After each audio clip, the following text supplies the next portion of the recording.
Isha hi, welcome to CDSL family. ఎలా ఉన్నారు అందరూ? బాగున్నారా? నేను బాగున్నాను. ఈ వీడియో వచ్చేసి మేము పళని నుంచి కోయంబత్తూర్ నుంచి 30 కిలోమీటర్స్ డిస్టెన్స్లో ఆదియోగి ఈషా ఫౌండేషన్ ఉంది. ఆ ఈషా ఫౌండేషన్కి మేము బయలుదేరుతున్నాము. ఈ పక్కన చెరువు వచ్చేసి కోయంబత్తూర్ దగ్గరలో ఉందండి. ఈ చెరువు మాత్రం చాలా పెద్దగా ఉంది. ఎందుకు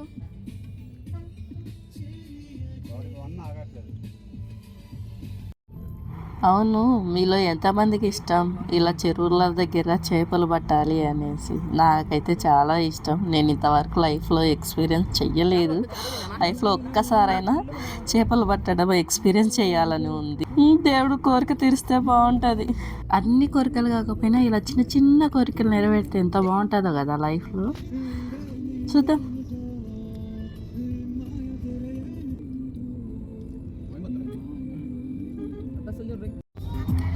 అవును, మీలో ఎంతమందికి ఇలా గోడ కనిపించిందండి చెరువు పక్కన? అలా కూర్చొని కాళ్ళ తీసుకొని ఎన్విరాన్మెంట్ని బాగా ఎంజాయ్ చేయాలని ఎంతమందికి ఉంది ఉంటే నాకు కామెంట్ చేయండి. కోయంబత్తూర్ నుంచి ఈషా ఫౌండేషన్కి వెళ్ళే రూట్ ఉందండి. నిజంగా ఎంత పచ్చదనంగా చాలా బాగుంది. ఎన్విరాన్మెంట్ కూడా నాకైతే భలే నచ్చింది. ఎప్పుడైనా మనసులకి ఎప్పుడో ఒక టయాన బ్రేక్ డౌన్ అనిపిస్తుంది. ఏంద్ర లైఫ్, ఇంకా ఈ లైఫ్ వద్దు అని అనుకున్నప్పుడు ఇక్కడికి వెళ్ళి ఆ ఎన్విరాన్మెంట్ని చూస్తూ కొద్దిసేపుగా ఒక్కరోజు గడిపిన చాలా చాలా మైండ్ పీస్ఫుల్గా అవుతుంది అనిపించింది నాకైతే.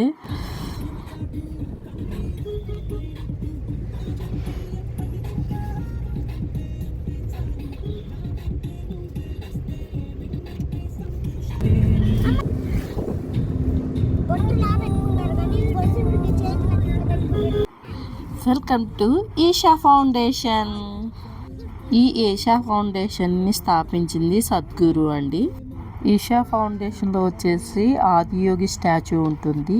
ఈ స్టాచ్యూ హైట్ వచ్చేసి సుమారుగా 112 ఫీట్ హైట్ ఉంటుంది. ఇక్కడ వెహికల్లో ఫాస్ట్ ట్యాగ్ ఉంటుందండి. ఫాస్ట్ ట్యాగ్లో మాకు వచ్చేసి 30 రూపీస్ కట్ అయ్యాయి. పార్కింగ్ మాత్రం చాలా ఉంది. ఇక్కడ తప్పించి మేము ఎక్కడ పైసలు పెట్టలేదు.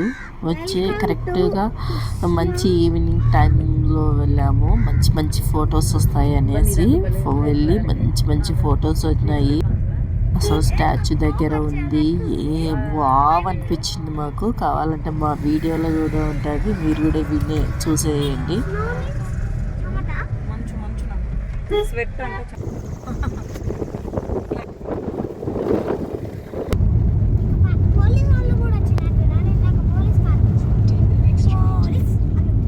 చూడు శివుడిది ఇక్కడ నీకు దూరంగా కనపడు. నేను ఇదంతా తీస్తున్నావు కదా.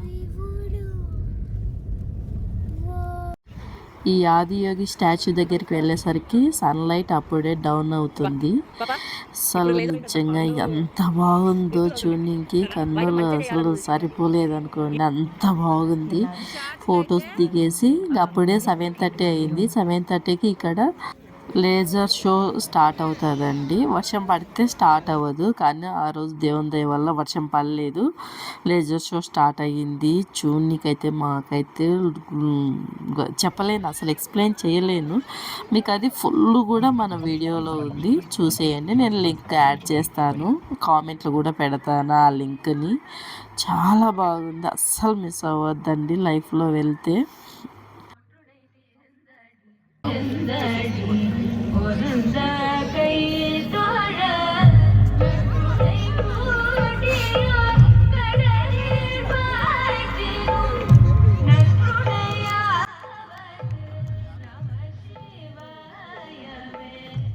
ఈ స్టాచ్యూ దగ్గర వచ్చేసి స్టాచ్యూ కింద దగ్గరలోనే ఒక చిన్న టెంపుల్ ఉంటుందండి. అక్కడ వచ్చేసి ముందు పూజ చేస్తారు. కొందరు వచ్చి పూజలు చేసి నా తర్వాత లేజర్ షో స్టార్ట్ అవుతుంది. అది ఫుల్ నేను సపరేట్గా ఆల్రెడీ పోస్ట్ చేశాను. చూడని వాళ్ళు ఉంటే ఆ లేజర్ షో చూడాలి అనుకుంటే పూర్తి డీటెయిల్స్ లింక్లో ఇస్తాను, ప్లస్ కామెంట్లు కూడా పెడతాను, చూసేసేయండి, డోంట్ మిస్. మేము ఇక్కడ లేజర్ షో మొత్తం చూసేసేసుకున్న తర్వాత ఇక్కడ నుండి ఇంకొక 1 కిలోమీటర్ డిస్టెన్స్లో ఉంటుంది ఈషా ఫౌండేషన్. ఇంకొంచెం లోపలికి వెళ్ళాలి, ఇది స్టాచ్యూ మాత్రమే. లోపలికి వెళ్తే అక్కడ వచ్చేసి మామూలుగా అయితే ఈవినింగ్ టైము మార్నింగ్ టైం అయితే బుల్ కార్ట్స్ ఉంటాయండి, అది ఎద్దుల బండ్లు. రిమైనింగ్ టైంలో బస్సులు కూడా ఉంటాయి. కాకపోతే ఇంకా మేము నడుచుకుంటూ వెళ్ళి ఈ లోపలికి వెళ్ళి దర్శనం చేసుకున్నాము. అక్కడ వచ్చేసి నిజంగా నేనైతే వీడియోలు తీయలేదు, జస్ట్ మేము వెళ్ళినప్పుడు బొమ్మల కొలివి పెట్టారు, అది చూసాము. ప్లస్ షాపింగ్ షాప్స్ ఉన్నాయి, చాలా బాగున్నాయి. అంతేకాకుండా భైరవలింగము, అసలు నిజంగా భైరవలింగం దగ్గర ఒక మంత్రాలు చదువుతుంటే చాలా మైండ్ పీస్ఫుల్గా అనిపించింది, చాలా మంచిగా ఉందండి. అలాగే చంద్రకుండు, సూర్యకుండు ఇది కూడా ఉన్నాయి. తర్వాత అలాగే లోపల ఒక శివుని ఉందండి టెంపుల్. అసలు ఎంత ప్రశాంతంగా ఉంటే మనం చిన్నగా కు అని అన్నా కానీ పెద్ద సౌండ్ వచ్చేలాగుంది, చాలా బాగుంది. నిజంగా సైలెంట్ కూర్చొని మెడిటేషన్ చేసుకుంటే నిజంగా ఒక లోకంలో ఉండిపోవచ్చేమో, అంత బాగుంది. అలాగే మీరు వెళ్ళాలనుకుంటే రూమ్స్ కూడా అక్కడే బుక్ చేసుకోవచ్చండి. మేము అనుకోకుండా వెళ్ళాం కనుక మేము రూమ్స్ చూస్తే అప్పటికప్పుడు కుదరలేదు. ముందు రోజు బుక్ చేసుకుంటే అవైలబుల్గా ఉంటాయంట, అసలు మిస్ అవ్వద్దండి. మేము ఇవన్నీ చూసేసుకొని నైట్ వచ్చేసాము. అక్కడ రూమ్స్ లేవన్నారు కదా అనేసి అక్కడ రూమ్ ఏమంటారు ఆ ఫౌండేషన్కి దగ్గరలోనే హోటల్ ఉంటే చూసుకుంటూ వస్తే మాకు ఈ హోటల్ దొరికింది. మాకైతే ఇది తక్కువ రేట్కే దొరికింది. ఇక్కడైతే ఏసీ మామూలుగా అయితే వెదర్ కూడా చాలా చల్లగా ఉంది. చాలా చేంజ్ అనిపించింది. పళనికి ఇక్కడికి డిఫరెన్స్ కనిపించింది మాకైతే. అక్కడ వేడిగా ఉంది, ఇక్కడ చల్లగా ఉంది. ఇక్కడికి వచ్చేసి మళ్ళీ మార్నింగ్ రెడీ అయ్యాము. నైట్ చూసాము కానీ డే టైంలో చూడలేదు కదా, డే టైంలో కూడా వెళ్దాము అనేసి మళ్ళీ అగైన్ డే టైంలో కూడా మళ్ళీ వెళ్ళి నెమ్మదంగా అన్నీ నీట్గా చూసుకొని నిజంగా అర్లీ మార్నింగ్ పోతే ఉంటుంది, ఇంకా పల్లెగా ఉంటుంది, అసలు మిస్ అవ్వద్దండి. Good morning Esha. మార్నింగ్ వెళ్ళింటే ఉందండి నిజంగా ఎంత బాగుందో, చాలా మంచి ఫీలింగ్ అనిపించింది. అలాగే నచ్చినన్ని ఫొటోస్ దిగేసాము. దిగేసేసి నిజంగా మేఘాలు అయితే ఆ కొండల్ని తగిలినంత ఫీలింగ్ అనిపించింది. అంటే అలా ఉంది అక్కడ. చాలా మంచి ప్లేస్ సెలెక్ట్ చేసుకున్నారు అనిపించింది నాకైతే. అంత బాగా కట్టించుకున్నారు నిజంగా. ఫౌండేషన్ మాత్రం అద్దరిపోయింది, అసలు మిస్ అవ్వద్దు.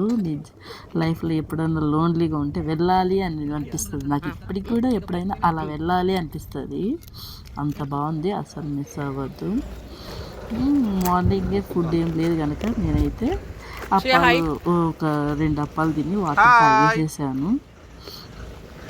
తర్వాత వెళ్ళి మొత్తం విజిట్ చేసాము. కానీ లోపలికి ఈషా ఫౌండేషన్ లోపలికి పోలేదు, ఓన్లీ స్టాచ్యూ దగ్గర మాత్రమే వెళ్ళి మొత్తం వీడియో తీసేసుకొని ఫొటోస్ తీసేసుకొని మేము ఊటీకి బయలుదేరాము. పదండి ఇకపైన ఊటీలో కలుస్తాను నేను మిమ్మల్ని.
ఈషా ఫౌండేషన్ మొత్తం చూసేసేసుకున్నాక మేము బయలుదేరినాము. బయలుదేరి వెళ్ళే రూటులోనే మాకు మేజర్గా ఏంటంటే కార్ పార్కింగ్ చూసుకుంటామండి. కార్ పార్కింగ్ లేకపోతే ఇబ్బంది పడతాము అనేసి హోటల్స్ మేము కార్ పార్కింగ్ చూసుకుంటాము. మేము చిన్న హోటల్ పెద్ద హోటల్ ఆ కాన్సెప్ట్ ఏం చూడము. అందులో నేను రాత్రి ఈషా ఫౌండేషన్లోనే ఫుడ్ తినేసి పడుకున్నాము. మార్నింగ్ ఇక్కడ సరే ఏదేదో ఉంది కదా చూద్దాం అన్నట్టు వెళ్ళాము. పరోటా కోసం వెళ్ళాను నేను. మామూలుగా అయితే చెన్నై తమిళనాడు కదా, పరాటా బాగుంటుందని. కానీ అక్కడ పరాటా లేదు, పూరి అన్నారు. సరే అనేసి పూరి తిన్నాను. పూరి బాగుంది, టేస్ట్ అంతా బాగుంది. కానీ కాకపోతే ఈ జర్నీ టైంలో ఆయిల్ ఫుడ్ ఎక్కువ తినడం వల్ల గ్యాస్ట్రిక్ లాగా అనిపిస్తుంది, అదొక పుల్లెగ్గా అనిపిస్తుంది.